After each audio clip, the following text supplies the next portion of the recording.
Hi everybody, welcome back to Indycar. Today I'm actually broadcasting from an air-conditioned car today. I'm running the engine because it's so hot out there that I'm actually having to run the air conditioning just to talk to you in here. I would hate to be a small dog trapped in a car today with the window cracked down, because according to my temperature gauge sitting here at the moment, the temperature externally at the moment is about 35 Celsius. Probably because the car engine's a bit hot, but the point is it's roasting today, so please don't leave dogs in cars today, folks. Anyway, today is a special day because today is the day that the Prime Minister flies to Europe to explain to the European Union how Britain plans to solve the problem of the Northern Irish border.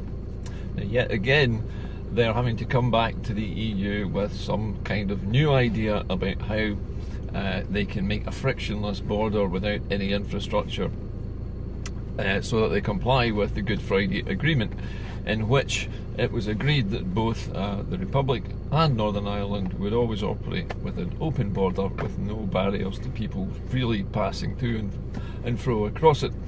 So in order to make sure that the Good Friday Agreement stays intact, Mrs May has to find a way of tracking every single person and every truck and vehicle and every item of trade and every package, every pint of milk, every gallon of fuel that goes across that border every single day of the week, and it needs to be accurately tracked and able to be recorded somewhere and basically controlled by the British government and the equivalent in Southern Ireland.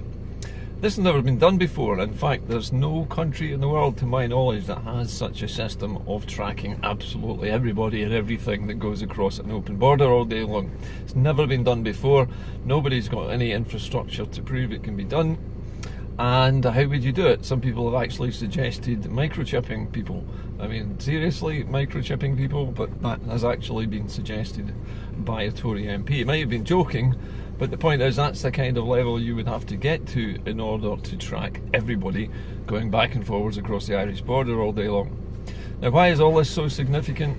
Well, very simply put, the European Union has given the UK until today to come up with a solution which is practicable, which is enforceable, and which satisfies the European Union about the quality and the standard of things going back and forwards into and out of their territory, which is of course the Republic of Ireland.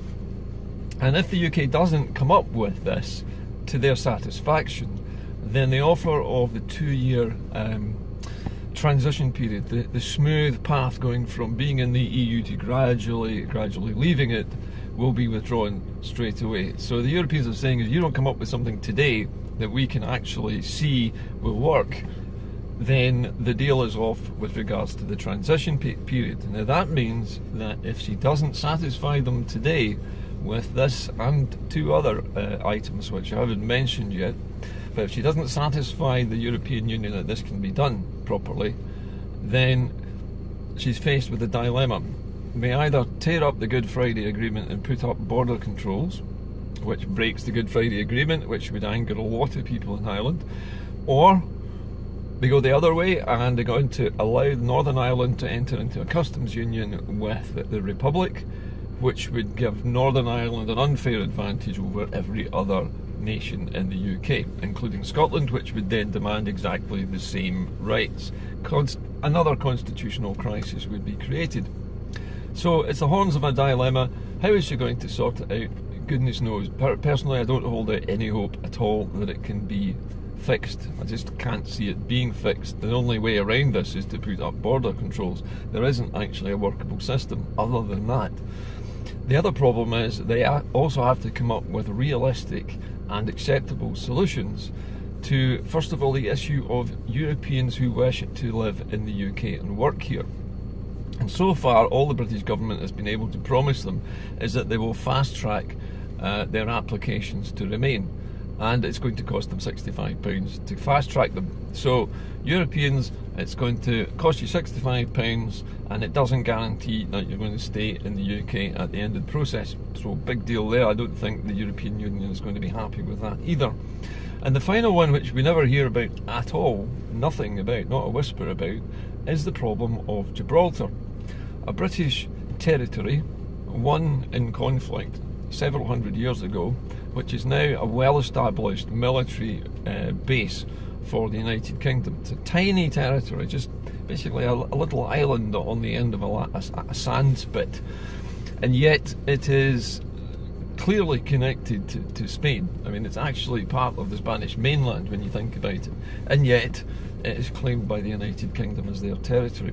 Now, it is vital for the UK's Mediterranean fleet of navy ships, because it's the only place where they can really refuel and rearm. There's also a military and civilian airfield there, if I remember correctly. So it's a big deal for the UK, and they still cannot come to terms with Spain over what happens to the rock. The Spanish have claimed it for hundreds of years as their own, which is their right because it is part of their landmass, and it was taken from them by the British, basically. So what's going to happen with that, we don't know. I don't think there's any agreement being reached between the Spanish government and the British government over the rock either. So if these three things are not going to be solved today, then you can wave ta-ta to the transition period. And what that now means is the Europeans are going to sit back and wait for Britain to come back with what it wants to negotiate. But whatever it wants to negotiate and whatever the European Union offers to the UK, it will be an abrupt exit. It will be sudden, cliff edge. One day you're in, the next day you're out. There won't be any transition period. We won't be winding down slowly. We will be easing ourselves out of the EU. And that's something that, although it gives some certainty, it gives the certainty of sudden chaos, and it means that every business and every public body in the UK is going to have to prepare for that day and what its procedures, its emergency procedures are going to be to deal with that crisis. Because believe me, if you're in the EU one day and out of it the next, there would be a crisis unless everything is done beforehand, and that includes signing agreements with the EU on air transport, on port duties, on what tariffs you're going to levy, where goods are going to be warehoused, how much traffic you can allow through your ports, given the fact that there will be enormous delays while things are now checked and rechecked and weighed and examined, and then tax paid on them, and then they're taken out of the warehouse and delivered. The whole system is going to reset the economic clock of the United Kingdom back to 1972, which, as I can tell you, having lived through 1972, wasn't that great a time. So that's where we're at today. The BBC has curiously downplayed this whole thing. They've made it sound as if Mrs May is just going for a little jaunt over to Europe, and she's going to present some ideas to the Europeans, and the Europeans are so busy worrying about immigration that they don't really care about what happens with the UK. And they're meeting, the EU member states, the 27 of them who are meeting in Brussels, will be talking about immigration and not about Brexit. Well, maybe that's true. Maybe they will be talking about immigration and not Brexit. But the point is, if we are that unimportant, they're hardly likely to be giving Mrs May much in the way of attention today. So she's got to come up with something they can believe in and live with today, or the transition deal is off. That's basically it. And the BBC is not really saying that in its reportage. It's been very, very easy on the Prime Minister. It's basically saying she's gone over there to present these lovely ideas about how they're going to have a non-existent border in Ireland and how everybody in Europe can come and live here for £65 a head. That's basically what she's going to say today, and that's what the BBC is presenting. They're not making a big deal of it, and they're trying to play down the significance of the fact that if she fails today to do this, then there's no transition deal. That's the fact of the matter. That is what the European Union said. Today is the deadline. If she gets this wrong today, there's no transition period. End of story.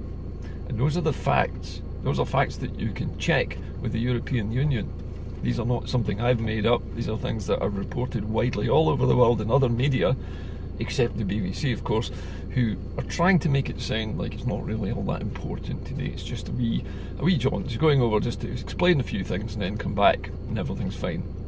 Well, it's not really, is it?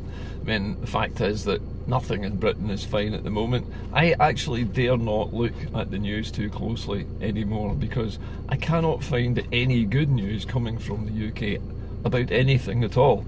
In fact, the only place where anything halfway decent is happening is actually right here in Scotland, where we're trying to do something decent with our economy and some new industries. Don't see that happening very much elsewhere. The poor old Welsh people have had their huge tidal lagoon project nixed by the Tories so that they can build a new runway at Heathrow.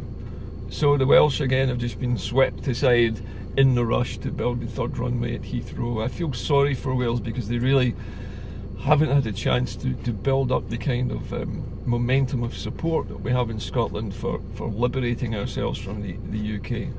But gradually, ever so slowly, we're inching towards Brexit, and we're inching towards a cliff edge, I think, after today as well, because I can't see any way that the Irish border problem can be solved without breaking the Good Friday Agreement. It's just not possible.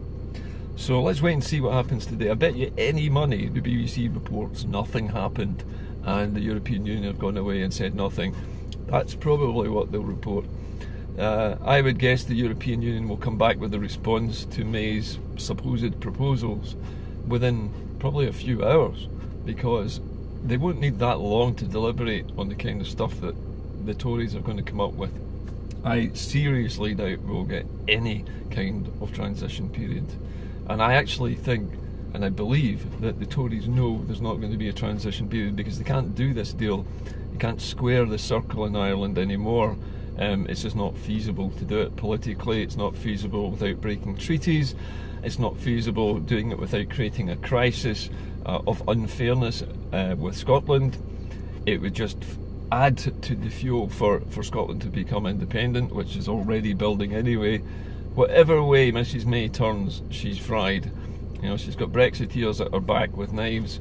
She's got the Remainers having a go at her who want to stay, and all the rest of us having a go at her. She must be probably the most put upon woman in the country at the moment. And I think maybe if she doesn't succeed in Brussels today, she should maybe just stay there. Anyway, I'll see you later. Bye for now.